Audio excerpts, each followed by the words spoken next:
Welcome back to the Sippin Around podcast. And if you recognize the con man here joining me, you know why. I am your host, Tim. Connor's joining me. You know he's here for one reason and one reason only, and that is to preview AEW Revolution 2021. Con man, how we doing, buddy? Doing well. How about yourself? Man, we're just grinding out here in Oklahoma. Love it, man. We're out here living the life. We got a lot of good wrestling to watch nowadays, and so hopefully we won't sound like a bunch of dummies when we try to give you our predictions and how we feel about everything here. So, first up, this is the Sip Around channel, and I'm trying to be healthy nowadays, so we're going with a little glass of wine. We got the 19 Crimes Sauvignon Blanc, whatever. Sauvignon Blanc is what they call it. Shout out. I've had a couple of their different wines. I bought the first one because I thought the label looked really cool. And they're pretty easy to drink. So, shout out to 19 Crimes. Yeah, you caught me at the office, so I can't have anything too tasty. The con man sneaking the podcast in. Sneaking the pod in at work. Those 19 Crimes, though. Oh, yeah. They're good. It's good. It's good wine, man. I like it. It makes me feel classy. So, also, shout out to my Bucks. Baby, Super Bowl champs. We finally did it. 18 years of misery. This is the first pod we've done since we won the Super Bowl. So, shout out to all my boys down there in the Bay Area. It was a ride I'll never forget. And thank you to the GOAT, Tom Brady, for bringing us a championship. It's also, I think, the first podcast since the Jacksonville Jaguars are officially on the clock. Hey! Trevor Lawrence watch in Duval. Tank for Trevor has worked. And, you guys, you got the Urban there, too. That's true. We won't get into that. Legend. Anyway, this is our preview show for AEW Revolution. And first of all, I would be remiss without saying the Go Home show on Dynamite last night was fan-freaking-tastic. Phenomenal show.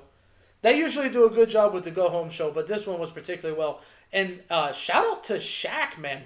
We talked about this. I think we talked about this the last time we did one. Not a fan. I was not a fan of the whole Shaq deal. Like, we knew it was just to get viewers. And that's fine, but I just didn't like it. I didn't like it from the beginning. Shaq and Jade Cargill and Cody, obviously, and Red Velvet, they put on an excellent opening match. And Shaq and Jade really surprised me.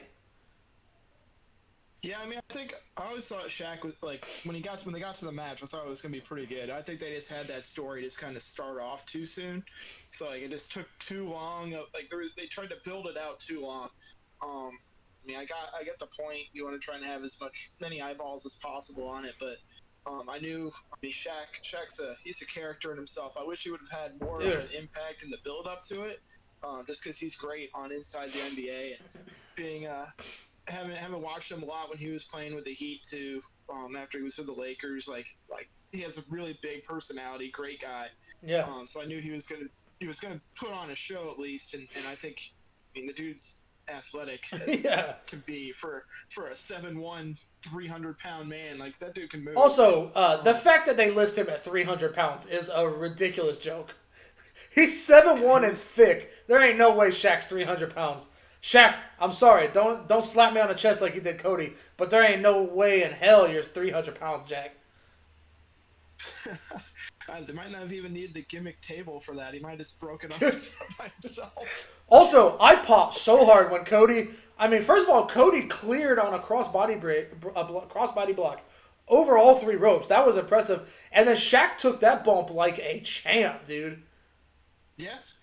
Like I said, you couldn't tell that Shaq was a part timer there. He had to put on, he's been doing it for years, and I think it was a great show, and it was recorded, so I think that probably helped out a little bit.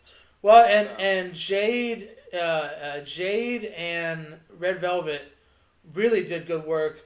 Red Velvet's been in a lot of matches, especially here recently with her kind of getting thrust into this thing with Brandy being out, pregnancy and all.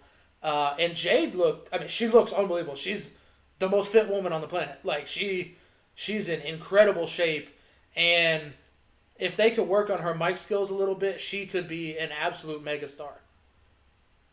Yeah, I mean, I think this is a great way to kind of get two women that haven't really been in a big storyline really on TV or anything, in any kind of program of any kind of company. I think they both did a great job of kind of building that up and kind of getting their feet wet at this level. And I think that both of them, I think, will have big futures ahead of them as they kind of continue on. Yeah, and also no free promos here, but shout out to Barstool Sports and in particular the wrestling podcast.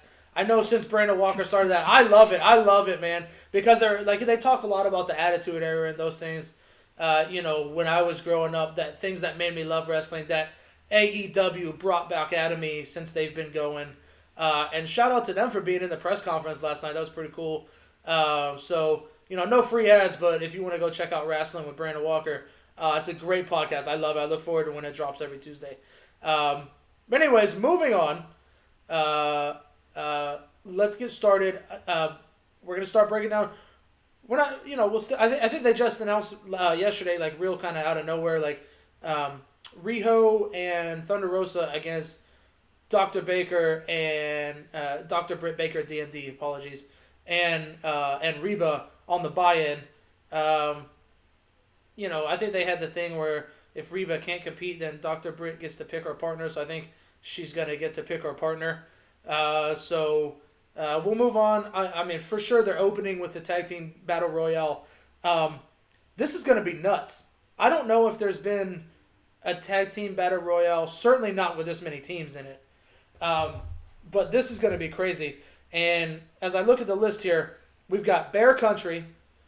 We've got Dark Order with Uno and Grayson. We've got Dark Order with Silver and Reynolds. We got Santana and Ortiz. We got Butcher and Blade. We got Private Party, Top Flight, Death Triangle with Pac and Phoenix. And we got SCU. We got the Sydal Bros. We got the Natural Nightmares, Chaos Project, and the Gun Club. And one that is apparently still to be announced. This is going to be... yeah. This is going to be absolute madness. And I'm all for it. I mean, it's going to be great. I mean, you have a lot of great teams. I think it's really, like, the tag team division, even since its inception, has always been the strength of AEW. So, I mean, I think being able to showcase all these groups and being able to kind of show what they can do and being able to kind of, like, have all these... You can't pick a winner just off of looking at it. I know we'll get to some of these later, and you can kind of identify, well, they're in it, but you can kind of pick who's going to win looking at right. This one. It's so wide open. There's so many worthy teams and so many high-end quality teams that are going to be in it. I think it's going to be a great match and a great kind of draw-in for a lot of fans trying to catch it. Yeah, I mean, I think you're right. And I think, speaking of, like you said, when I look at the list here, I mean, I think both Dark Order teams could win. Santana and Ortiz could win. Private Party could definitely win with Big Money Matt kind of pushing them. Butcher and Blade are always, I mean, they're phenomenal when you watch them. I think SCU could win, and then that could build into their whole, like, if they lose again, they break up, But I could even see Death Triangle going, taking it too. I mean, there's so many good teams that they could choose to give that next title shot to. Yeah, I mean, I think the list of teams that you can say they're not going to win, I think is shorter than the ones that you could say could win, which is right. I think especially in a Royale type setting or like the over the top Royal Rumble type setting, you kind of usually go in thinking that maybe there's like 2, 3, 4 guys that have a chance, or even like the ladder match, you kind of have an idea. All right, you can narrow it down to two or three sure. guys at least. This one, you maybe could eliminate 2 or 3 teams, and then the rest of them, any of them can win. And I'm curious to see how they work the entries and stuff, because I know, like, with the singles battle royale, the casino battle royale, they did like 4 at a time, like every 2 minutes or something. 4 people came in, so I don't know if they're gonna work it the same with individuals coming in, with teams coming in. So I'm excited to see that too, because I think it's just gonna be all hell breaking loose. Oh, it's going to be great for but, sure. I mean, predictions. We got to get predictions as we go through every match. Who you got? Who you got winning the Casino Tag Royale? I think Reynolds and Silver, just because I think they've been getting a lot of the push over the past couple weeks. I think that they're kind of they haven't really had the shot at the title, Mm-hmm. and I don't think that any of the teams that win this maybe will go on to win the title against whoever comes out of the Young Bucks versus MJF and Chris Jericho match. So that's why it's like I don't know if this is one where it's necessarily going to be here's our top contender, but I think it could be a great way to kind of put them over and continue kind of rewarding them for being over, which I think over the last couple months they've been one of the most over Sure, teams in the company. sure. Uh, I like what you said there, bringing up the tag match later in the card, because for that reason I think Santana and Ortiz win, because regardless of what they do in that tag match, if the Bucks win, you could play the angle of Inner Circle being jealous of each other because one lost and one gets a tag shot, or MJF and Jericho win, and then you have Inner Circle versus Inner Circle for the titles. That is something I'd like to see. Yeah, I mean, I could definitely see it too. I So mean, I'm going. it's been a while, I think, since we've seen the inner circle with Santana and Ortiz kind of be in that tag team conversation, and they've been teasing it, I think, a little bit with them kind of going up against the Bucks a little bit. So Yeah, it's definitely one of the ones I think are probably in the kind of elite tier of ones I think can win. But I think it'll be a great match regardless. yeah, and I think outside shot to Death Triangle. I mean, Pac and Phoenix are absolutely electric anytime they get in the ring, and I think it's hard to, like, for me, especially in this kind of match, over the top rope type stuff. I mean, Phoenix is my favorite guy to watch. He's so crazy when he gets in the ring. We've talked about this every time we've done a pod about it, but I just that's my outside shot. So moving on, we got Hangman Page and Big Money Matt. What's your take here? I love the storyline, by the way. I mean, I think this is kind of, especially for Hangman, I think this is kind of one where they just kind of have him like in a program as they continue to build him up for the eventual world championship fight. So I think this has been a pretty entertaining one, but this is kind of one of those ones where I think it's gonna. I know Matt Hardy. I don't think he's lost on a pay per view yet. I think he's 3-0. So but I don't see him beating Adam Page here. I think Adam Page kind of comes away with the win. I think, but it's been a fun build up. I think it's been a kind of fun back and forth. The Matt Hardy character that he's kind of doing right now is it's different than what he's done in the past. It's kind of cool. So it kind of almost throws back to when he was with when he was kind of in like the early 2000s WWE Matt Hardy V1 where he was Right. kind of trying to take people under his wing and Shannon Moore. So it's kind of the situation that he's kind of building on, but it's more of a nuanced methodology to it. And I mean, I think reaction-wise at the end of it, I think that you'd get a better reaction from the Matt Hardy character losing than you would from Adam Page. So I think that payoff also kind of leads me to think that Adam Page is going to come off with the win. Yeah, absolutely. I mean, I agree with your takes there. I love the Big Money Matt pivot that he had to make because I think the whole broken gimmick, had we had fans all along, I think it would have been perfect with AEW and kind of the things they've had going on. But with no fans, you just don't get the same kind of reaction to the character. And so I think one of the smartest things he did was pivot to Big Money Matt.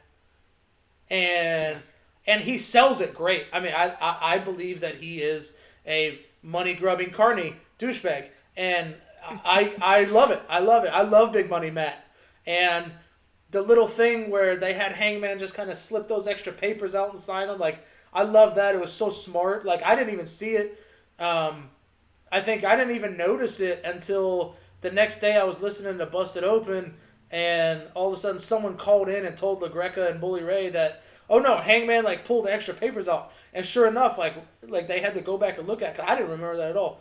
So very sneaky storyline. I've really enjoyed it. And I think it's cool, like Matt Hardy building this kind of stable too, where he can almost move into a manager type role, as he comes to the end of his in-ring stuff. I think is great. Moving on, we get Miro. Oh, by the way, Hangman's definitely going over there. He's like they're building like as soon as this Moxley and Omega feud is wrapped up, it's gonna be Hangman next. So, and I think that's the right move. But we'll Was that get the next one? we'll get Is to it that. the ladder match? Or no, it's TNT title. Never mind. We'll get to that later. But well, I'm just kind of going. I was just kind of. I don't know if this is in order of how they're supposed to be booked or not, but we got Miro and Kip against Orange Cassidy and my guy Orange Cassidy and Chucky T.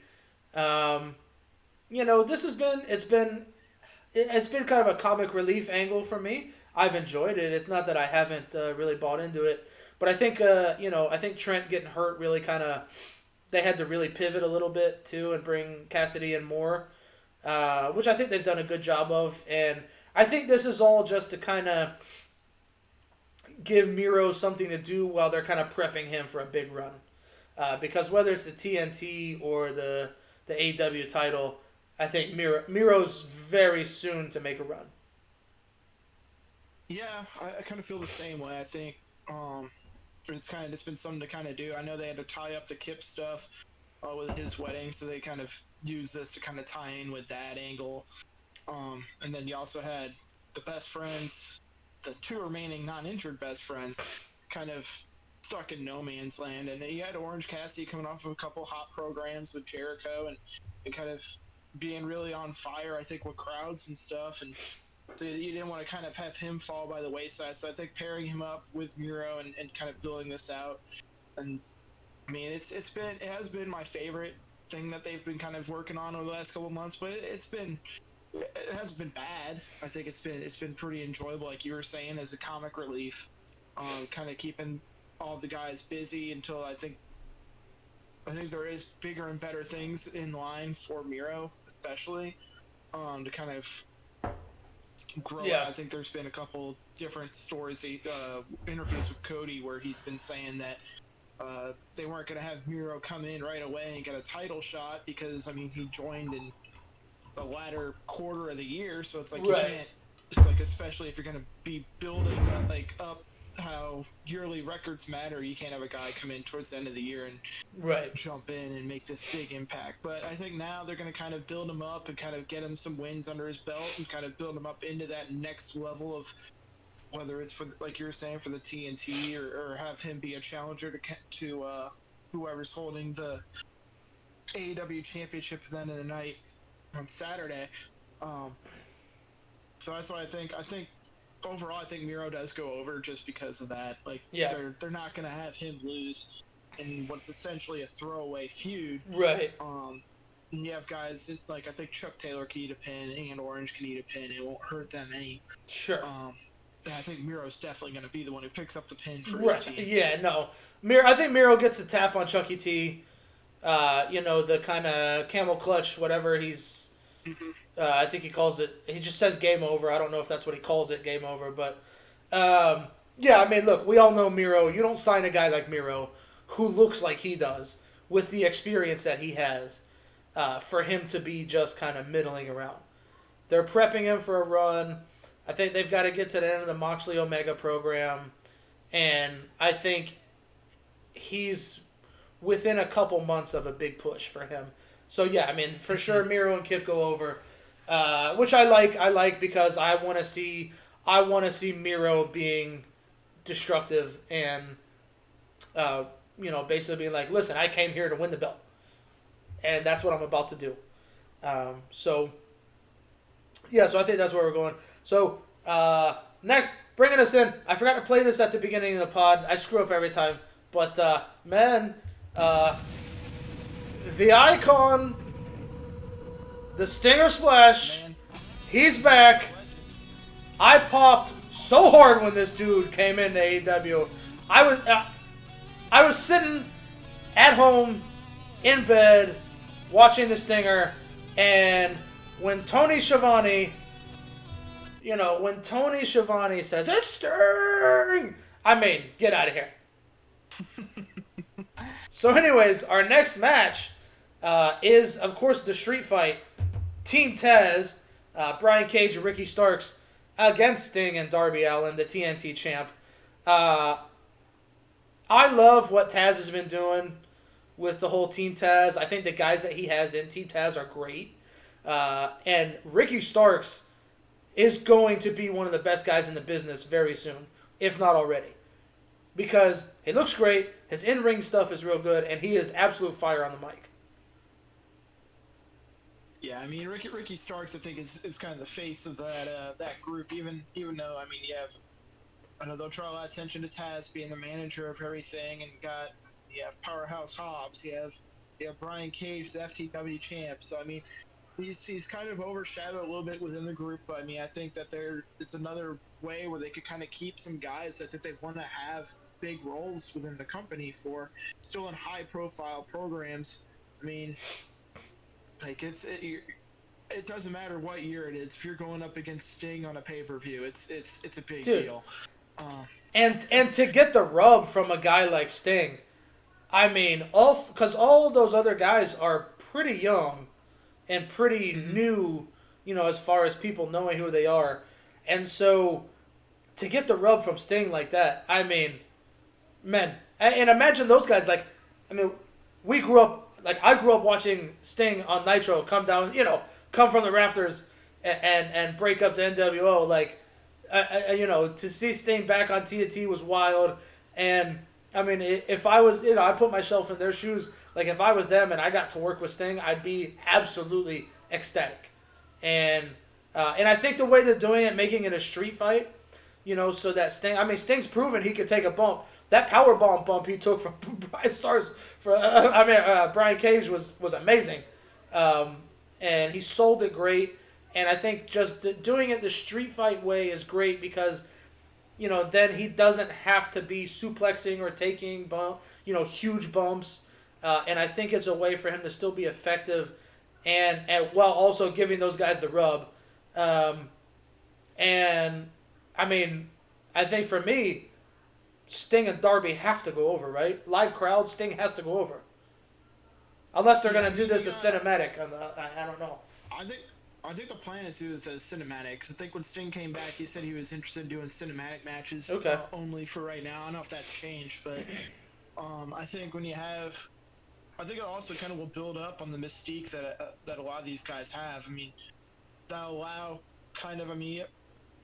Cage is a little bit green still.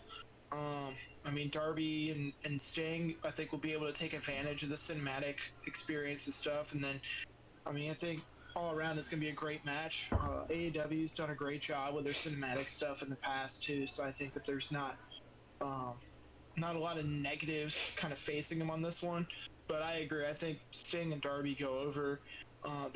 You're not going to have your champ kind of fall here when neither Cage nor Starks, as of right now, are going to really be competing in the number one contender ladder match. So I mean, right, like them winning isn't going to do anything for them to kind of build towards a title fight with Darby. So I think you have Darby and Sting go over and kind of build Darby as a strong champ. We haven't really seen him much in action. He hasn't defended the belt at all. I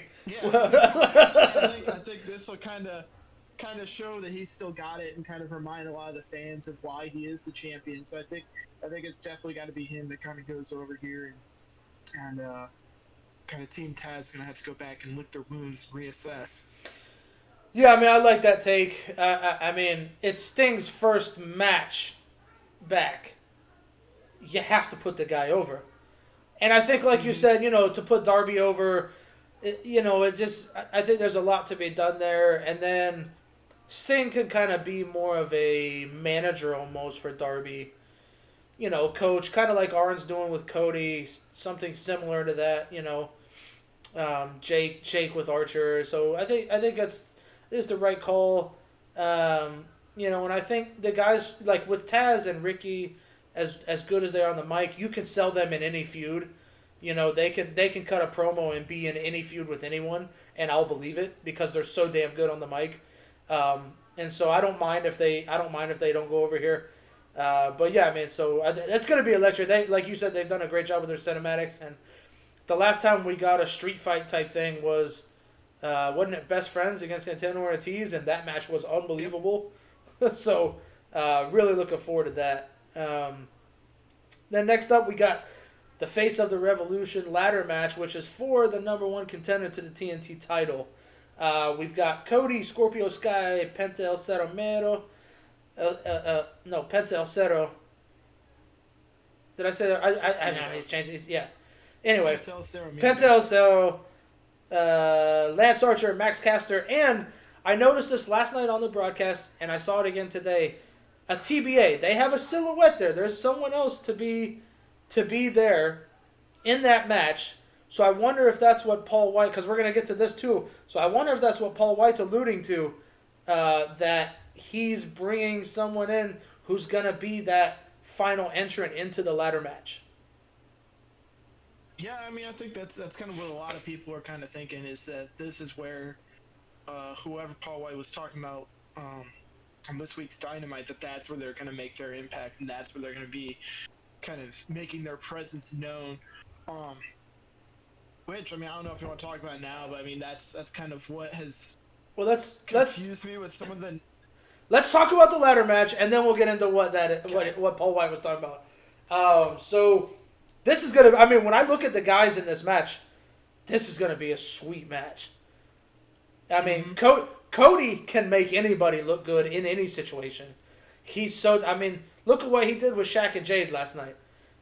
So Cody is the ultimate, and I know they kind of got on him, a few weeks ago when he put Peter Avalon over like too much.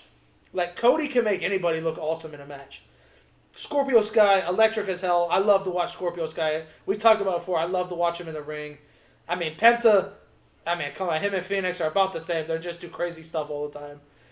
Lance Archer, they've been doing a great job building Lance Archer up as a bully monster hoss. His last probably 2 months of run have been great. Max Caster, a young guy, brash, pretty good work in the ring. Can cut a good promo with his freestyle raps. I mean, and then whoever the last entrant is. Yeah, I mean, I think it's coming down. Just looking at like who's in the match. Like, I don't see him putting Max Caster over. I think he has a couple good spots in him. Yeah. Same with Cody. Like, I don't think they're gonna have Cody versus Darby part 5 or 4 or 6 or whatever. Yeah. So I mean, then you look at Scorpio Sky. He hasn't had a lot of TV time, kind of recently. So it's kind of like, I don't know if they could jump him. So I think back up into that. I think Scorpio was hurt, right? I think he was actually hurt and was out for a little bit. At least that's what they said. So I think he was actually hurt. I think he was doing some stuff with the Nightmare Family, and then they kind of dropped that a little bit. But it's still one of those things where it's like, I know, like, I love watching him in the ring, but I don't know if they can kind of bring him. Like, what has he done to get right back into a title match? Well, I do know that, talking about Ranky, he had built up a good set of wins on Dark and stuff. So I don't know if that's something that they could use to push him. But anyway, sorry. Go ahead. Oh, no, you're good. And like, Penta's been doing great stuff, and Lance Archer's doing great stuff. And they've really been kind of building Lance Archer, especially. They've been building him up. But I think the big thing with these matches that AEW's done in the past, I don't know if they'll continue it this time, but it's usually whoever that TBA is has usually gone on to win the ladder match. I mean, that's what Cage did. That's how Brian Cage. Yeah, Cage did it. I think Archer did it too when he came in.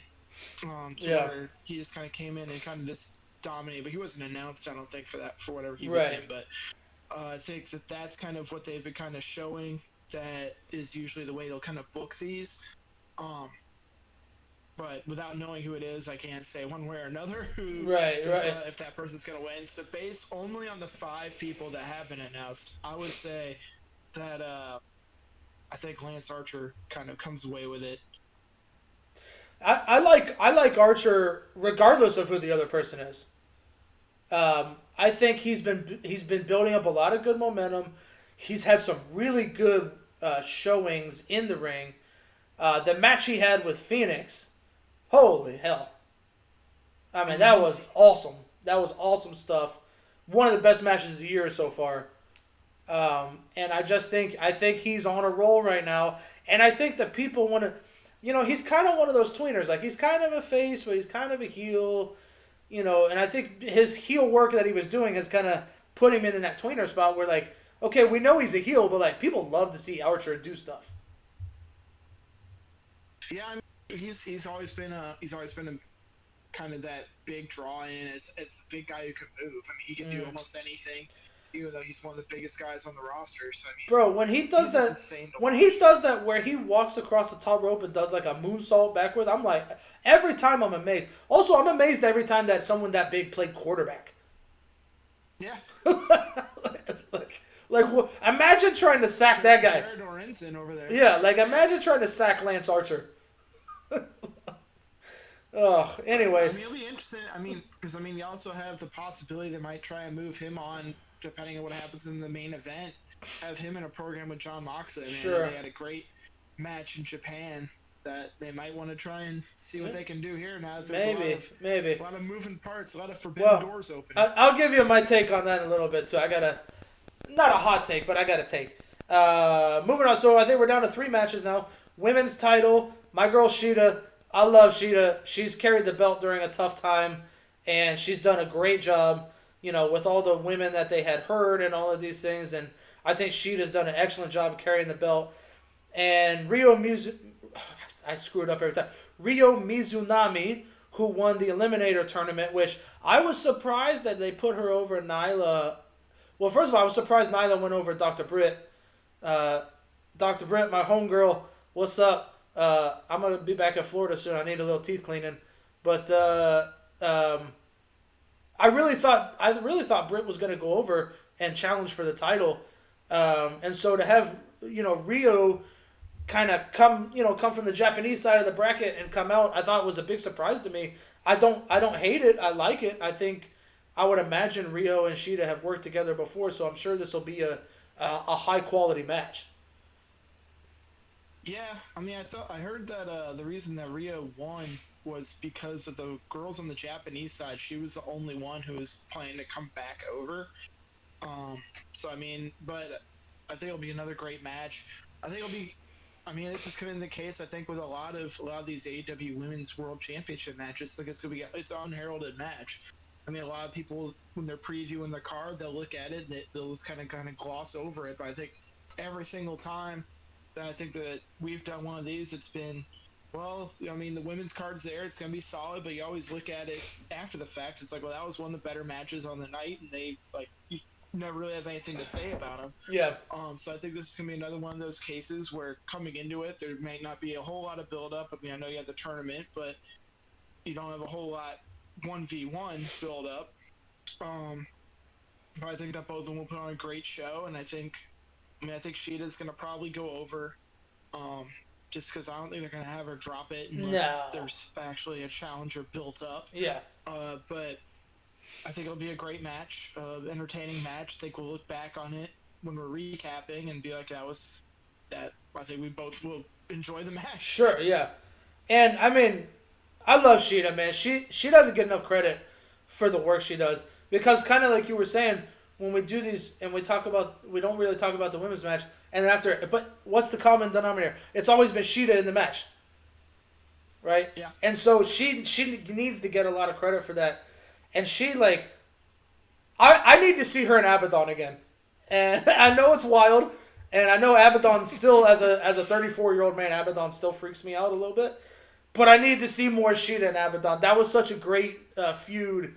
And I know Abaddon got hurt and was out for a little bit, but I mean, there's no way they're putting the belt on someone who basically has come over for 2 matches and then is going to go back to Japan.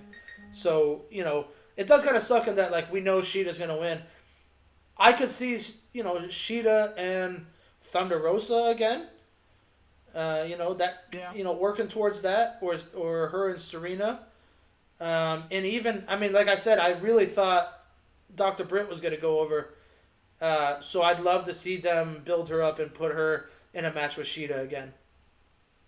Yeah, I mean, and as we get closer to summer, I think we're going to have Chris Stylander coming back pretty soon. Yeah, she had an ACL, yeah. That's what? I think she's supposed to be back in July. It's got to be getting close because it's getting up to close to a year now that she was out. So.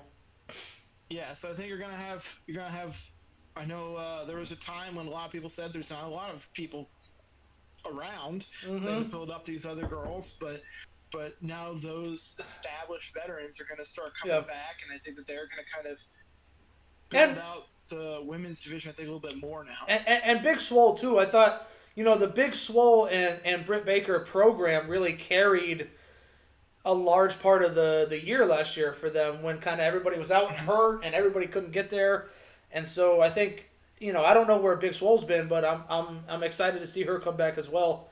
Um, because She's hurt. she does good work and she cuts a good promo and I enjoy seeing her on TV. Um, so we're down to two matches left. I mean, obviously the tag titles: Young Bucks against Jericho and everybody's favorite heel MGF. Um, I mean, this one, the build up's been great.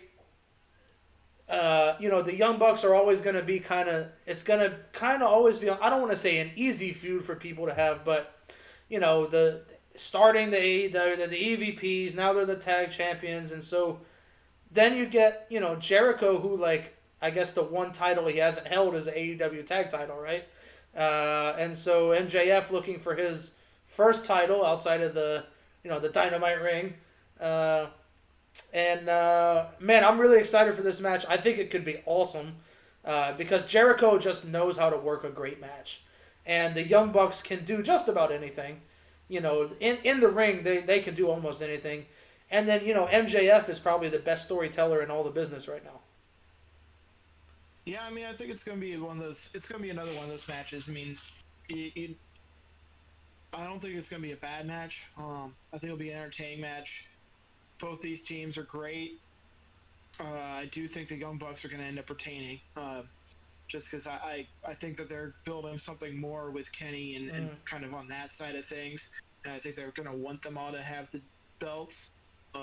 So I think that, unfortunately, I don't think that there's much of a chance for Jericho and MJF, but I do think that it also could lead to, and they've kind of teased it a little bit, it could lead to, depending on who takes the pin, MJF kind of taking charge of the inner circle and kind of building out that kind of story. So I Right. mean, there's a lot of ways I think it could go with this that doesn't necessarily have Jericho and MJF going over, but I think either way, it's going to be an entertaining match. I think you're going to have a lot of fun watching it. I do think the Bucks retain, regardless of who wins the match.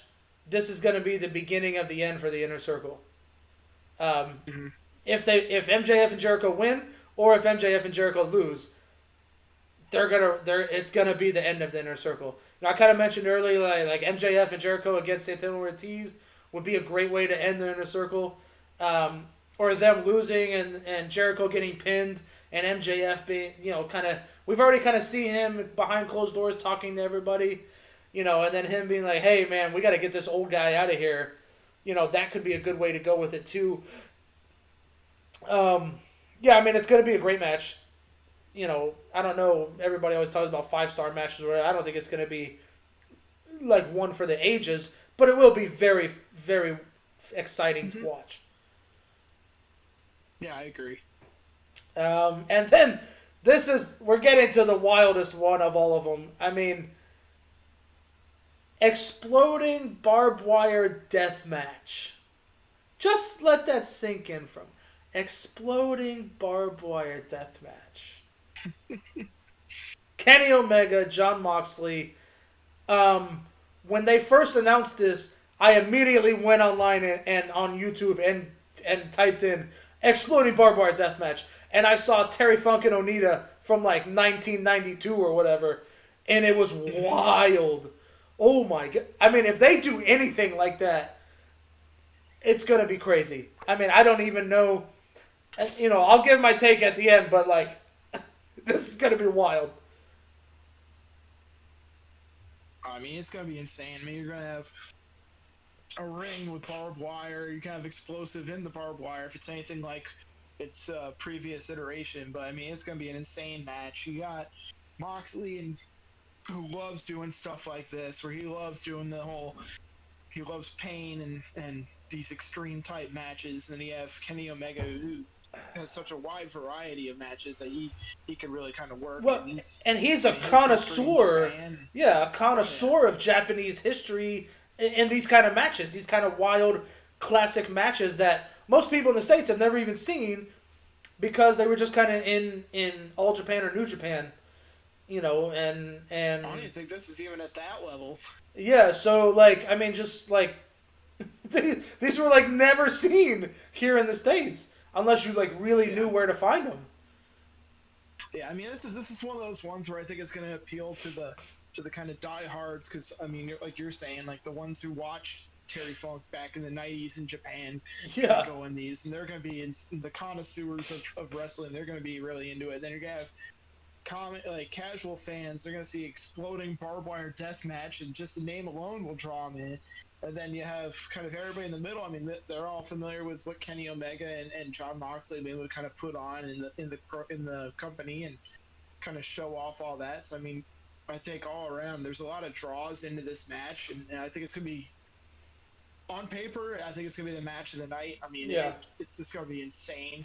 Um, Yeah, and I mean, from the the countdown, the 20 minutes till the ring explodes, mm-hmm. and I mean, and I think what they said is the ring is going to be either wrapped in barbed wire, so it's not going to be totally barbed wire. They're still going to have ropes, Mm-hmm. but I think they're going to have barbed wire inside the ropes, if that makes sense. So you can still go off the ropes, but you're going to get cut up as you go into the ropes.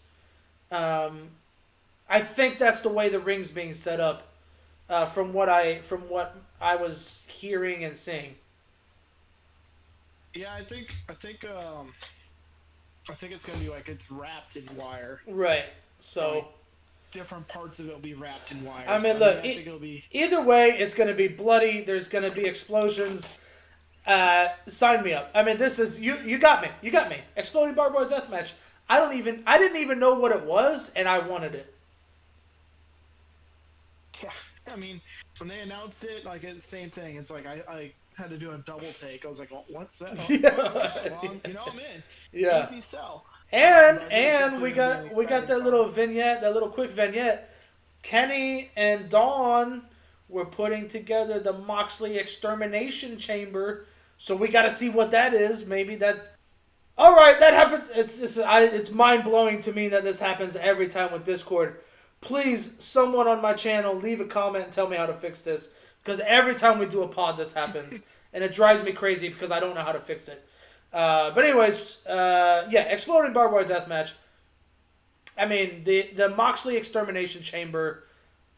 I mean, what else? I mean, I don't even know. Like, it doesn't matter to me who wins this match, really, because it's going to be so great that you're not going to be upset with who wins. But that's not what we do here on Sippin' Around. So, what is your prediction?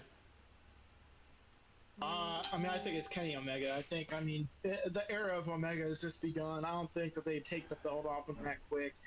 I mean, you're gonna have not only the intrigue of this match, but I mean, there's a lot of other variables too. I mean, you have with kind of some of the stuff they've been doing, working with New Japan. You have those guys that all have. I mean, Moxley has a New Japan title, so I mean, you have Right. that could possibly play into this. You have the Impact stuff kind of playing into this potentially, to where I think that's where I think the summer feud for Kenny Omega goes, is I think building into more of those cross promotional feuds. Mm-hmm. But I don't see him swapping titles back and forth with John Moxley and Kenny Omega with the way that they're kind of building all this out. Yeah. Yeah, I agree. Kenny has to retain. Um, and I think after he wins this match, I want to see him just mow down people. Like, okay, I got rid of Moxley. Who's next? Boom. Who's next? Boom. Take him out. Take him out. Uh, and also, let's not forget, Mox is about to become a father. So I'm sure he's going to take some time off and go be at home with his wife and newborn. So there's just, I mean, to me, there's no way they're going to put the title on him. But that being said, in TK we trust, and Tony has pulled a few fast ones on us before. So, uh, I think we definitely could see Mox win. But I think Kenny goes over, like you said, continue the Impact deal, the New Japan deal, because he was over there too. Um, and Mox can go off and be a father for a little bit, and then when he's ready, can come back. And I think if you hold Mox coming back until we get to a point where we can have more fans in arenas safely, um, I think him coming back would be just a massive pop. Like let's say it's later this year, and and and he comes out, and Kenny's kind of been, just pounding everybody, and Mox comes back, and that would be an electric time. Yeah, I mean, I think they're going to kind of use it to kind of play off of some of these other things that they've kind of uh, teasing the last couple months, where I think there's a lot of options they can kind of go with it. I mean, I do think that Kenny Omega will win, but I mean, I think the ramifications after the match, I think, can go anywhere from them writing off Jon Moxley from being on television, having him do something with somebody from New Japan to kind of build that relationship out. We talked about a little bit earlier with Lance Archer, maybe do something with him. I mean, there's so many different ways they could kind of go with with him, and once he gets away from the Kenny Omega storyline, then Yeah. vice versa. I think Kenny has other things he needs to be doing. I mean, they built up some of the stuff with him with the Good Brothers, kind of and getting the Bullet Club together and all that. Yeah. And he has feuds that he could take to Impact. He has ones that he could take to New Japan. He has ones that he could kind of take even within the company. I mean, we talked about Hangman Page is kind of waiting around. So I mean, do they go to that? Mm-hmm. I don't think they pulled the trigger there yet. Like you said, I think it's on the docket for future, but I don't think that they go to it for the summer. I think that that's gonna be something else. It's gonna be more of a temporary kind of feud that they're gonna kind of put him in. Yeah, and I think the thing for me too is Kenny clearly likes to work. Like he loves to be always having matches. And I think him retaining with the Impact and New Japan stuff, it allows them to have all these people kind of come after him, and he can do what he does best, which is put on matches. I mean, Kenny for a long time has been considered the best match worker, right, in the world by most people. And he's also the AAA champion too. yeah, So yeah, I know, right, exactly. Now the borders are starting to open up again. Maybe you could have something there Right, kind of playing into right. this. I mean, there's so many options to go with him.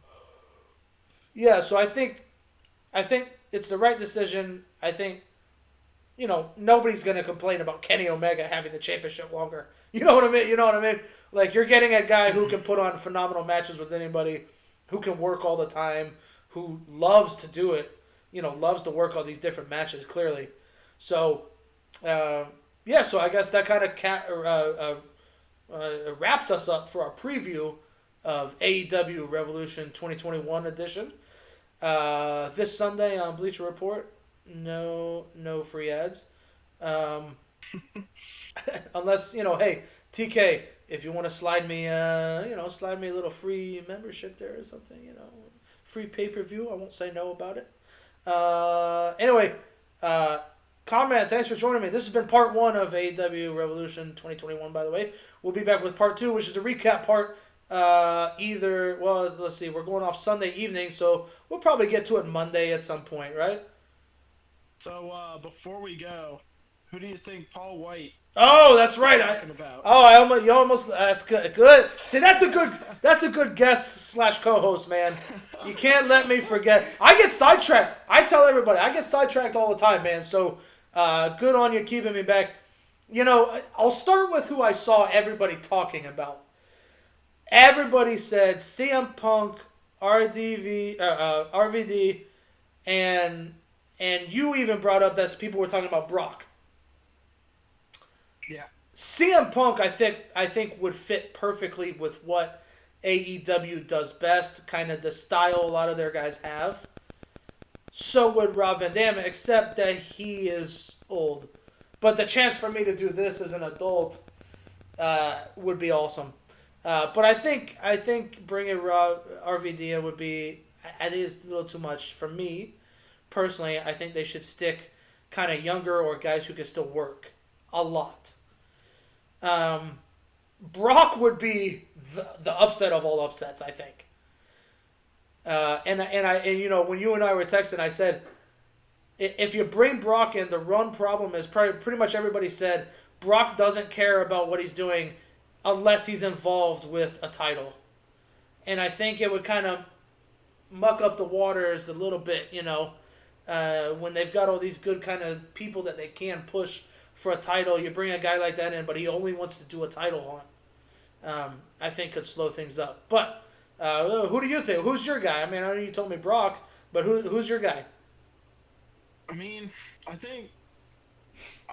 assuming that it's the person that's in the ladder match. I mean, I've seen a couple other names kind of thrown around. I've seen like Kurt Angle and like Mark Henry, and I'm like, well, I mean, because both of them are free from contract right now. So they're available. And I've even seen like Scott Steiner. And I'm like, well, No, man. that would be cool for a one-day thing, but Right. I don't know what you have them do.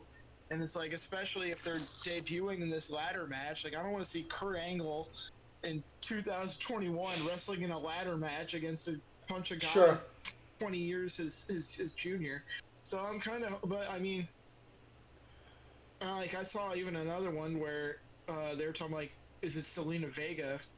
Like, is this her opportunity to come in? Because I mean, that no one said that it was for the ladder match. So, I mean, it could be that Right. they're gonna have her introduced as maybe after the women's championship. Because I know there was a lot of talk that they were interested in signing her whenever she became available. Yeah. So I mean, there's a lot of open things. I would like to see CM Punk. I don't think it's him, but I hope it's somebody who's kind of younger. I don't know if anybody from a different company, or I mean, it could be like a guy that's under contract at Impact or at New Japan. Right. They're just gonna bring over that way. Just be like, no, this is Italian, and then maybe they bring in like a Rich Swann or somebody like that, and that's kind of their way of saying, well, now I have a responsibility to be on the show because I'm the champions, and then that's how they get after Kenny that way. Right. So I mean, there's a lot of ways they kind of go with that. So I'm gonna hope. So I'll take the out of the box one, and I'll go with Rich Swann. I mean, that would be pretty sweet if they brought Swan in. I think so. Okay, so he said it's Hall of Fame worthy, which means they're not in the Hall of Fame. So we can eliminate a lot of the old timer guys coming back. Pretty much all of them. So that leaves me with, I mean, obviously CM Punk. But he came out on Twitter today and said it's not him. But that doesn't mean anything. I mean, that means nothing. But, I mean, I think if CM Punk came back and they somehow got the rights to the Killswitch Engage song that used to be his entrance music, when that kind of like, I would lose it. If he came out in that ladder match and that song dropped right when he came in, I would absolutely lose my mind. Because that would be crazy.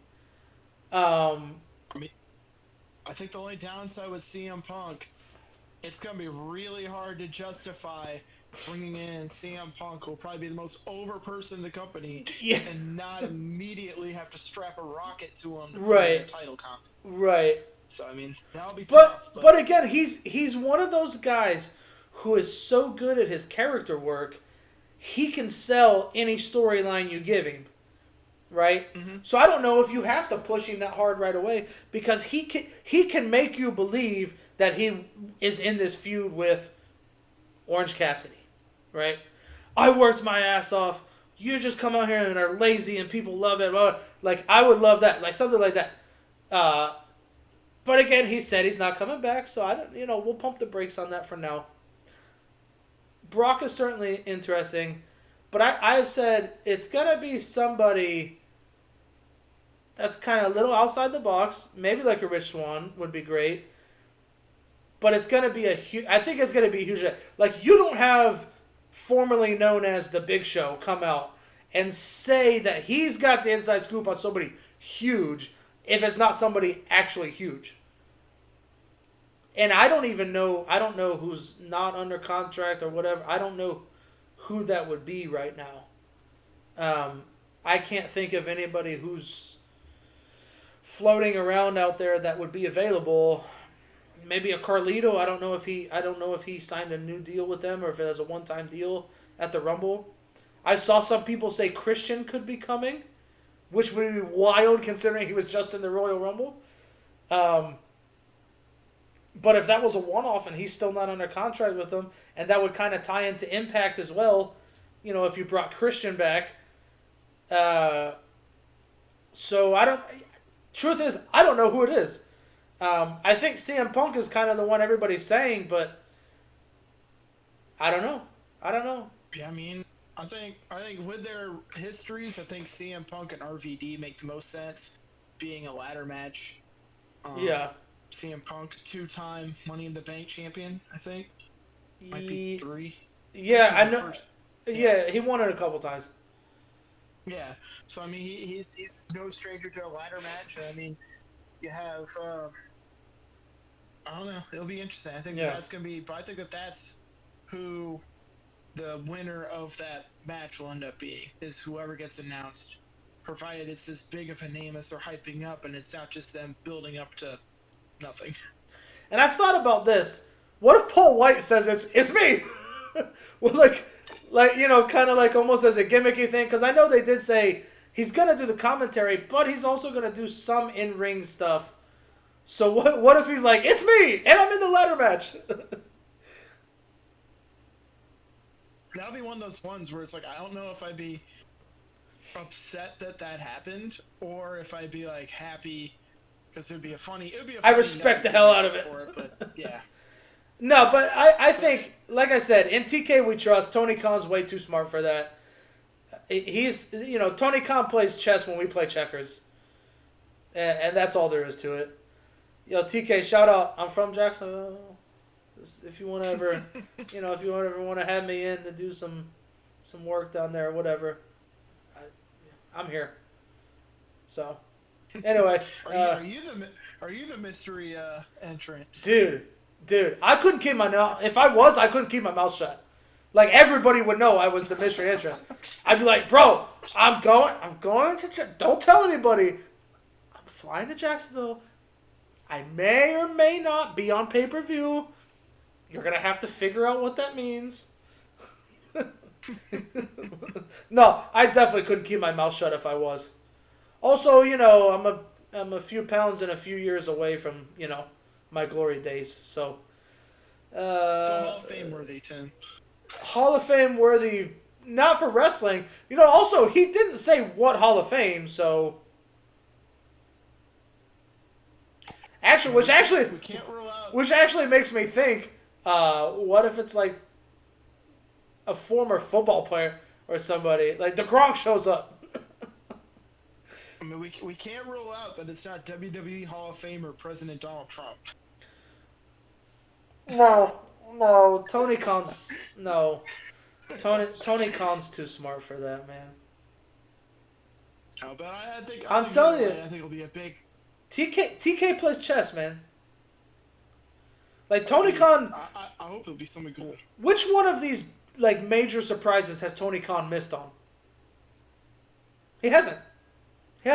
They kept the Sting thing quiet, because I know you brought it up on here, but then months went by and nobody heard anything about Sting, and all of a sudden Sting popped up. Tony Khan's a genius.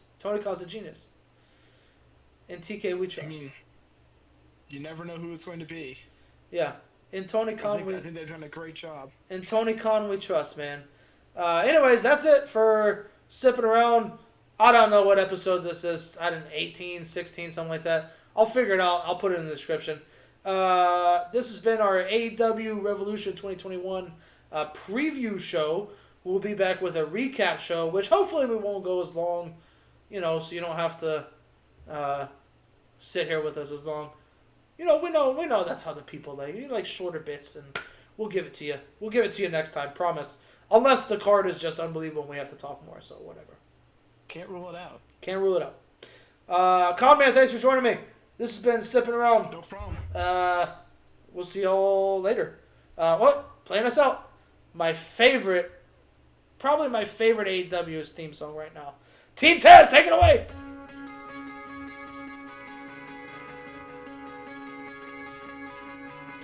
Yo, kid. FTW.